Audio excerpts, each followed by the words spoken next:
poupous, j'espère que vous allez bien. Je suis contente de vous retrouver aujourd'hui pour cette vidéo qui n'est pas facile à faire parce que c'est un sujet quand même controversé, sujet épineux, sujet à polémique. Vous savez, hein, quand on parle du voile, ça suscite souvent des débats hystériques, etc. Et là, je parle même parmi la communauté musulmane, c'est un sujet quand même d'obsession. Et du coup, c'est pas facile d'aborder ce genre de thème, mais il m'a semblé important de enfin parler de cela parce que c'est un phénomène qui touche énormément de femmes qui ont décidé de porter le voile, qui est de se sentir pressionnée par sa propre communauté par rapport à la façon dont on le porte.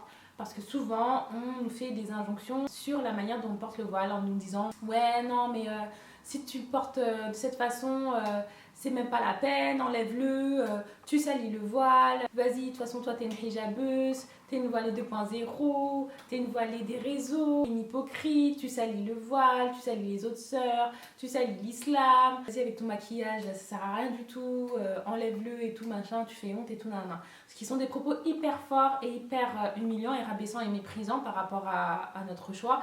Et là, je parle pour toutes celles qui le portent et quel que soit en fait l'étape où elles en sont, la manière dont elles le portent. Ce n'est pas normal en fait que parmi la communauté, on soit autant intransigeant, mais surtout autant dur en fait et rigide par rapport à notre façon de porter le voile et par rapport à nos manquements, à nos failles, à nos péchés, etc. Donc je voulais parler de cela pour que vous puissiez, mes poupoules, celles qui portent le voile notamment, libérer votre parole en fait parce que c'est dur de garder ça pour soi, c'est dur de subir ce genre de pression, d'autant plus qu'on subit aussi beaucoup de pression de la part de la société française en général, dans le sens où on subit beaucoup d'islamophobie, de discrimination par rapport à notre choix de porter le voile et devoir subir non seulement cela, la discrimination, l'islamophobie, mais aussi la pression de ses propres frères et sœurs de la communauté musulmane, c'est souvent ingérable et certaines femmes décident parfois de retirer le voile parce qu'elles n'arrivent plus en fait à supporter autant de pression. Donc ça a des conséquences désastreuses pour plein de femmes en fait qui justement laissent une partie d'elles-mêmes en décidant de l'enlever. Et du coup je voulais aborder ce thème-là parce que il faut qu'on puisse en parler, se libérer, se soulager et surtout s'envoyer de l'amour. Donc c'est ce que je vais vous demander dans cette vidéo. Au lieu que ce soit une vidéo à polémique, si on faisait le contraire en fait, ceux qui justement sont dans une positivité, envoyer des messages de soutien et de bienveillance à toutes les sœurs qui portent le voile, qui vont le porter ou qui sont en train d'essayer de le porter et qui ne le portent pas d'après certaines personnes correctement. Envoyer de l'amour, plein de bienveillance parce que c'est ce dont on a besoin et souvent les gens qui sont positifs sont silencieux par rapport à ceux qui sont justement négatifs. Donc si on inversait la tendance, ce serait bien de justement rendre cet espace beaucoup plus positif et safe avec cette vidéo. Donc en fait, ce que je vais faire, c'est que je vais quand même essayer de parler de manière intellectualisée en fait de ce sujet-là, dans le sens où on peut remarquer que dans la communauté musulmane, notamment dans la jeunesse, parmi nous, il y a beaucoup de compréhension assez erronée en fait de la signification du voile. Il y a beaucoup d'idées reçues en fait sur ce qu'est le voile, sur ce que représenterait le voile, et du coup je trouve que c'est quand même important de remettre les choses en place entre guillemets. Et quand je dis ça en toute humilité. C'est pas dans le sens où je vais vous donner des leçons parce que moi je suis une experte et tout en religion, c'est pas du tout le cas, mais comme tout à chacun, on a chacun nos bases en fait de religion, nos compréhensions, etc. Et c'est quand même une base assez importante de comprendre la signification du voile tel que Dieu nous l'a décrit, et surtout de déconstruire en fait des idées reçues sur le voile, parce que c'est vraiment là où j'ai envie d'aborder le sujet, parce que ces idées reçues qu'on a sur le voile sont la base en fait de beaucoup d'arguments à l'encontre des femmes qui ont décidé de porter le voile. Je vais m'expliquer. La première chose en fait dont j'ai envie de parler, c'est le fait qu'on ait l'idée reçue que le voile est un signe de piété, et que du coup, comme c'est un signe de piété, celles qui ont décidé de porter le voile doivent en quelque sorte faire honneur à ce signe de piété en arborant un comportement plus exemplaire que les autres. Et du coup, en fait, là où il faut redéfinir les termes, je pense qu'il est nécessaire de recontextualiser les choses, c'est que la piété en islam ne se définit pas par un vêtement, ne se définit pas non plus par une accumulation d'actes d'adoration, et ne se définit pas seulement aussi par le fait qu'on croit en Dieu. Je m'explique. L'idée reçue, en fait, c'est de considérer que le voile est un signe de piété. Et que du coup, comme c'est un signe de piété, les femmes qui décident de le porter doivent en quelque sorte faire honneur à ce signe-là en arborant un comportement exemplaire ou en tout cas plus exemplaire que les autres croyantes et les autres croyants qui n'apportent pas ce signe du coup de piété. Là où en fait je pense qu'il est très important de recontextualiser les choses, c'est oui, le voile est un acte d'adoration. Oui, le voile est un acte d'adoration obligatoire et que oui, le voile est un acte qui, pour le coup, nous aide à renforcer notre foi, à renforcer notre pudeur, du coup, à nous rapprocher de Dieu.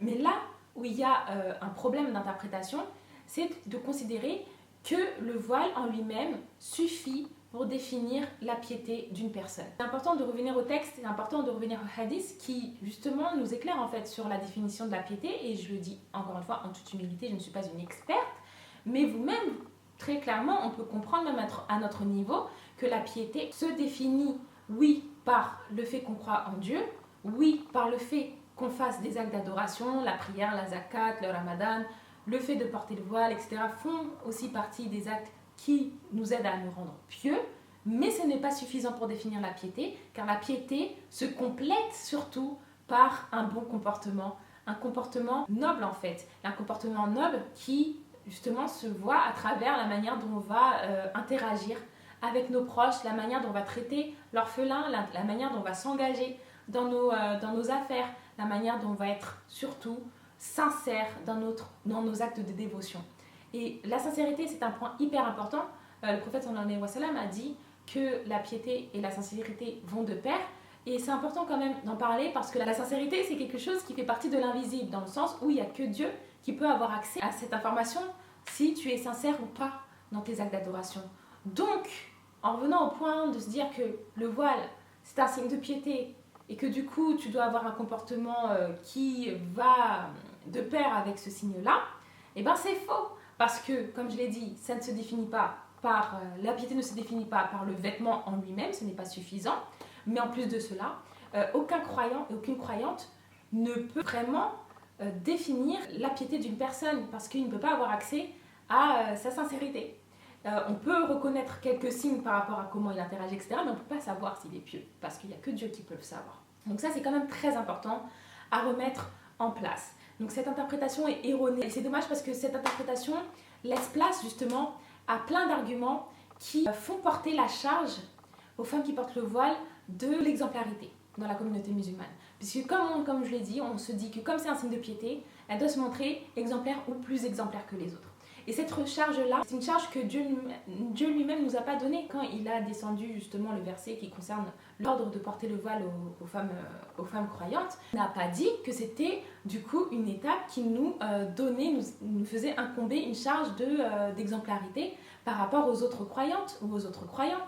Ce n'est pas le cas. C'est une étape qui nous aide à nous engager un peu plus dans la compréhension de ce qu'est la pudeur, sachant que la pudeur, ce n'est pas que physique, c'est aussi moral. Mais ce n'est pas un acte de dévotion qui nous incomberait une exemplarité par rapport aux autres croyants. C'est grave, d'une certaine manière, de nous faire porter une charge que Dieu lui-même ne nous a pas donnée. Donc ceux qui disent, voilà, tu portes le voile, du coup tu es dans un engagement, dans une étape plus sérieuse de la religion, donc du coup tu dois te montrer exemplaire. Je vais parler en fait de cet argument dans le sens où les étapes religieuses, telles que vous les considérez, c'est des étapes que vous avez vous-même fixées. Dans le sens où il n'y a pas en fait une étape religieuse qui nous mettrait dans une position forcément d'une compréhension avancée de la religion. Le fait de porter le voile, c'est une étape parmi d'autres. C'est un acte d'adoration parmi d'autres, mais chacun son cheminement. Ça se trouve et ça doit concerner plein de croyantes. Il y a des croyantes qui ont décidé de porter le voile, pourtant elles sont au tout début de leur cheminement spirituel. Elles n'ont pas forcément de connaissances basiques sur l'islam, mais elles ont décidé d'obéir à cet acte d'adoration et par exemple de travailler sur d'autres choses après, etc. Parce que chacun ses étapes. Et ça appartient à chaque croyant. Chaque croyant, on ne peut pas dire que, voilà, à cette étape-là, tu dois forcément être dans une étape avancée de la religion. Donc, du coup, tu dois te montrer beaucoup plus sérieux, tu dois te montrer beaucoup plus engagé, etc. C'est pas vrai. Il n'y a pas d'étape qui existe de cette façon. De la même manière, ça peut se trouver qu'une femme qui ne porte pas le voile est dans une étape beaucoup plus avancée au niveau de la compréhension de ce qu'est le bon comportement, qui est la bonne moralité, même avancée au niveau de l'apprentissage de l'arabe. Et elle est dans une étape, du coup, auprès d'Allah, beaucoup plus avancée qu'une femme qui est au tout début de son cheminement et qui porte le voile. Donc on peut pas dire que voilà, ça c'est une étape ultime d'avancement de la religion. Ou si tu as décidé de sauter le pas de porter le voile, et ben forcément tu dois te montrer beaucoup plus exemplaire que les autres parce que c'est toi qui t'es mis dans cette étape-là d'engagement, quoi. Vous voyez ce que je veux dire? C'est faux et c'est pas normal, comme je vous l'ai dit, de faire porter cette charge en fait aux femmes qui ont décidé de porter le voile, cette charge d'exemplarité en plus par rapport aux autres croyants et aux autres croyantes. Là, je vais revenir aussi sur un point parce que je pense que les gens vont dire ouais, mais tu dois pas te montrer parfaite, mais tu dois quand même montrer une exemplarité, va faire ce que tu veux. Bah, c'est pas ce que je dis, mais il y a quand même une nuance dans le fait de croire qu'il faut se montrer exemplaire et dans le fait de croire qu'il faut s'efforcer à être exemplaire. Et c'est là où je pense qu'il est important de revenir aussi quand même aux bases, c'est que le croyant et la croyante ne doivent pas se montrer exemplaires. Ils doivent pas être parfaits. C'est pas ce que Allah attend de nous parce qu'il sait qu'en tant qu'être humain, on est justement sujet à plein de failles, à plein de manquements. On va faire des péchés, ça fait partie de notre nature, mais c'est pas pour autant que on doit se dire voilà, voilà, je fais des péchés, c'est normal et tout. Non. Notre devoir est de s'efforcer à être exemplaire, notre devoir est de s'efforcer à corriger nos défauts, à corriger nos mauvaises pratiques, etc. Mais ça fait partie du processus qui concerne chaque croyant et chaque croyante. Donc il n'y a pas de charge plus forte au niveau des femmes qui portent le voile. Elles ne doivent pas s'efforcer aussi plus que les autres à se montrer exemplaires. Tout le monde doit s'efforcer de la même manière à se montrer exemplaire et Allah attend de nous qu'on soit justement dans l'effort et que lorsqu'on fait des péchés, on se repente et que voilà, on revienne à lui à chaque fois. Et ça concerne vraiment beaucoup la jeunesse musulmane qui ne s'éduque pas encore vraiment beaucoup dans ces questions en fait religieuses, et comme je l'ai dit, je dis ça en toute humilité. C'est aussi dû aussi à l'interprétation sacralisée et culturelle du voile qui a fait que on a hiérarchisé le voile de manière aussi importante, comme si c'était une étape peut-être religieuse qui s'associerait à une étape de piété, quoi. Et c'est pas normal.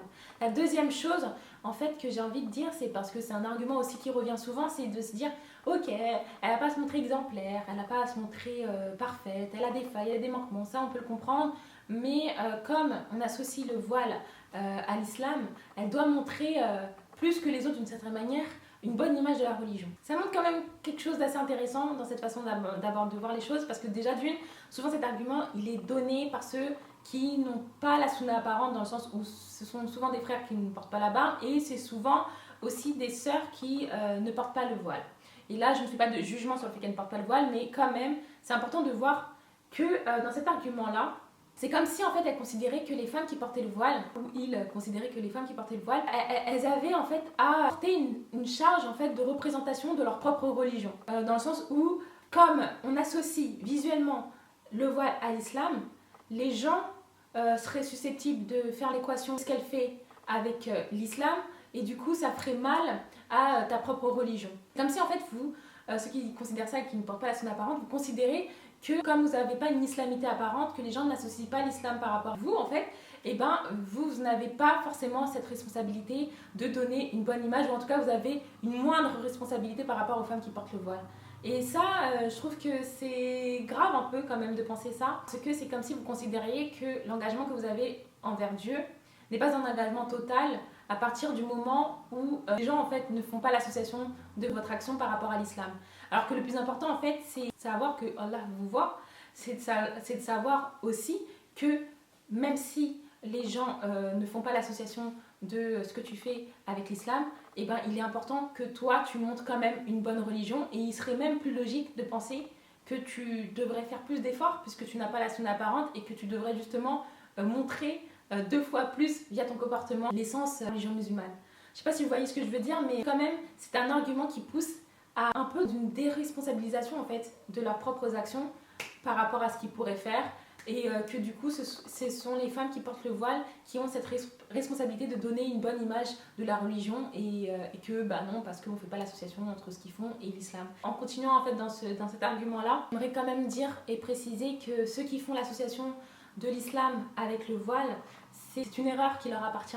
Si une femme qui porte le voile fait un péché, évidemment, je ne dis pas que c'est bien, c'est évidemment pas une chose bonne à faire, mais ça ne lui incombe pas en fait de porter la responsabilité d'avoir donné une mauvaise image de la religion, dans le sens où c'est la personne qui a associé son action à la religion qui a une compréhension simpliste en fait des choses, parce que la dissociation entre la religion et le pratiquant est quand même une dissociation qui fait partie d'une intelligence humaine. Évidemment que les pratiquants ne sont pas parfaits, et c'est pas parce qu'elle porte le voile qu'elle sera parfaite, et c'est pas parce qu'elle porte le voile qu'elle portera la religion complète en elle, qu'elle saura exprimer la religion complète en elle. Il n'y a que le prophète sallallahu alayhi wa sallam qui a eu justement cette responsabilité, dans le sens où il était justement qui pouvait exprimer la religion de la manière dont il était, dans son comportement, etc. Nous, comme je l'ai dit, on doit s'efforcer à suivre son exemple, mais on n'a pas une responsabilité d'être parfait, d'être exemplaire. Donc, femme qui porte le voile et qui donnerait une mauvaise image, soi-disant, à la religion musulmane entière, hein, du fait un péché, c'est un peu un argument facile, parce que l'erreur appartient à la personne qui fait cette équation-là. Et je reviens quand même, parce qu'il faut toujours le préciser, il faut s'efforcer à donner une bonne image. Mais tout le monde doit s'efforcer à donner une bonne image. Voile ou pas, barbe ou pas, soit au début de ton apprentissage de l'islam ou pas, soit dans un apprentissage avancé, que tu aies un bon comportement ou que tu aies un comportement encore à parfaire, on doit tous s'efforcer à donner une bonne image, et la femme qui porte le voile n'a pas une responsabilité en plus, et je répète, en plus que les autres, et vous n'avez pas à mettre cette pression aux femmes qui portent le voile. Et en mettant cette pression-là, vous ne faites pas du bien à vos sœurs croyantes, parce que énormément de femmes croyantes se sentent très pressionnées par cette charge-là. Du coup, elles se sentent pas en confiance en fait par rapport à leur choix d'avoir porté le voile, et elles se disent, bah du coup, ils ont raison, je ne peux pas porter le voile parce que je n'ai pas le comportement qui suit, j'arrive pas à être aussi parfaite de ce qu'ils attendent de moi, donc je vais l'enlever. Du coup, en fait, ce que vous faites, c'est que vous empêchez à une femme croyante d'accomplir un acte d'adoration envers Dieu, envers Dieu. Enfin, c'est super grave, parce que en fait, cet acte d'adoration, elle le faisait même pas pour vous. C'est ça, en fait, qui me rend quand même assez alarmée, en fait. C'est de se dire que vous empêchez quand même un acte de bien se faire, et même si elle le fait pas de manière encore parfaite, complète, c'est quand même un effort. Et vous n'avez pas à lui empêcher ou à lui couper en fait dans son effort, dans ce cheminement, en disant que voilà, tu as à le faire parfaitement ou tu ne le fais pas. Vous n'êtes personne à dire ça, chacun son cheminement. C'est comme si vous disiez à une personne qui faisait la prière de manière encore pas parfaite, une fois elle le fait concentrer, une fois pas concentrée, une fois elle néglige, une fois elle le fait pas, etc. C'est comme si vous lui disiez, arrête de faire la prière parce que tu la fais pas correctement. C'est le même mécanisme de pensée, et c'est super grave de dire à une personne de pas faire la prière. Et là, je pense que c'est un exemple qui parle un peu plus, parce que là, c'est un exemple qui vous concerne potentiellement plus, parce qu'il y a plus de personnes, de croyants qui font la prière que de personnes qui portent le voile. C'est super grave en fait d'empêcher une personne d'accomplir un acte d'adoration, quelle qu'elle soit la manière dont elle l'accomplit. Vous êtes personne pour dire d'enlever ou d'arrêter un acte d'adoration qui ne vous est même pas destiné, qui est destiné à Allah.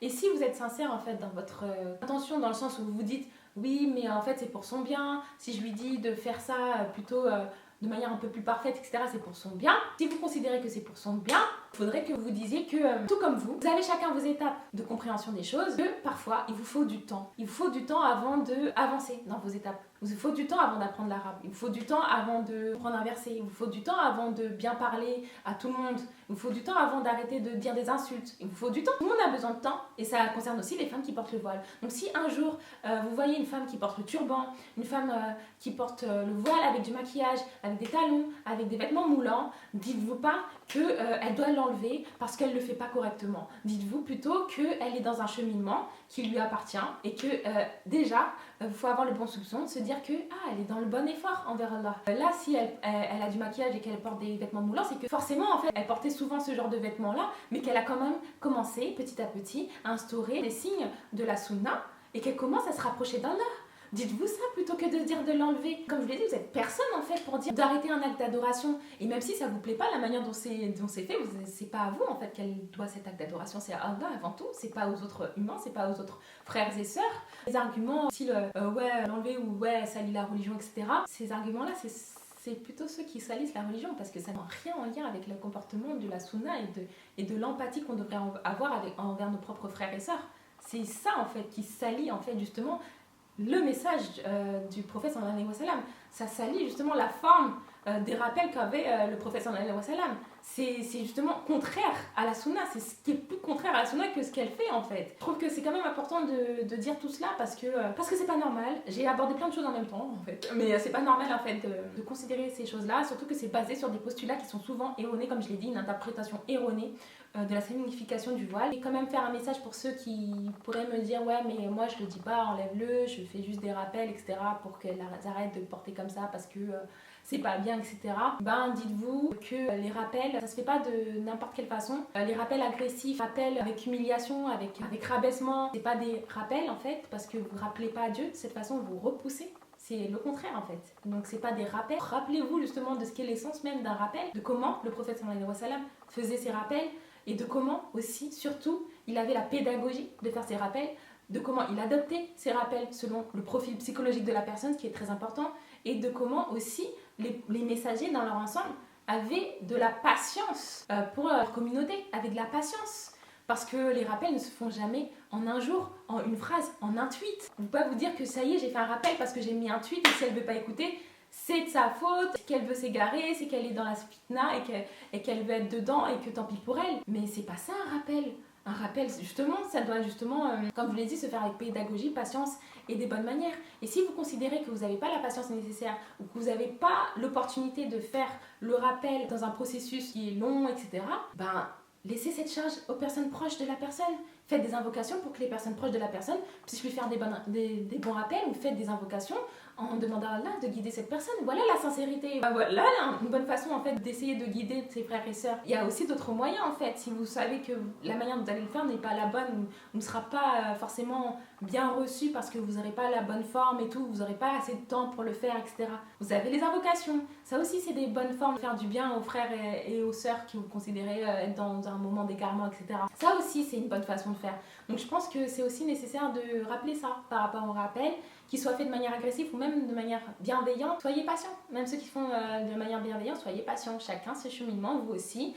Parfois il faut du temps avant de pratiquer mieux, il faut du temps avant de faire un acte d'adoration de manière plus parfaite, etc. Vous aussi il faut du temps, on n'est pas tous parfaits, chacun son cheminement et il ne faut pas avoir une pression plus grande quand il s'agit de porter le voile. Je ne vois pas pourquoi ce serait une pression qu'il faudrait avoir une exigence plus grande quand une femme porte le voile. Non, chacun a son cheminement, il faut lui laisser le temps. Et ça, ça fait plus de bien aux sœurs que de leur mettre de la pression, l'empathie et la bienveillance. Donc voilà, je voulais faire cette vidéo pour parler de ce sujet parce que, comme je l'ai dit, je trouve que c'est important de l'aborder. Il y a énormément de choses aussi que j'ai envie de dire, mais ça va être trop long, donc je vais condenser à cela. Je répète, il faut qu'on s'efforce tous à être exemplaires. Je n'ai pas dit que ce n'est pas grave si on fait des péchés avec le voile, etc. Mais c'est pas plus grave qu'une femme qui ne porte pas le voile, c'est pas plus grave qu'un frère. Il ne faut pas être plus dans la pression par rapport à nos exigences sur les femmes qui portent le voile, parce que cette pression-là est basée sur une interprétation erronée du voile, qui associerait le voile à un signe de piété, ce qui est faux. Et la femme qui porte le voile n'a pas une charge en plus par rapport aux autres croyants à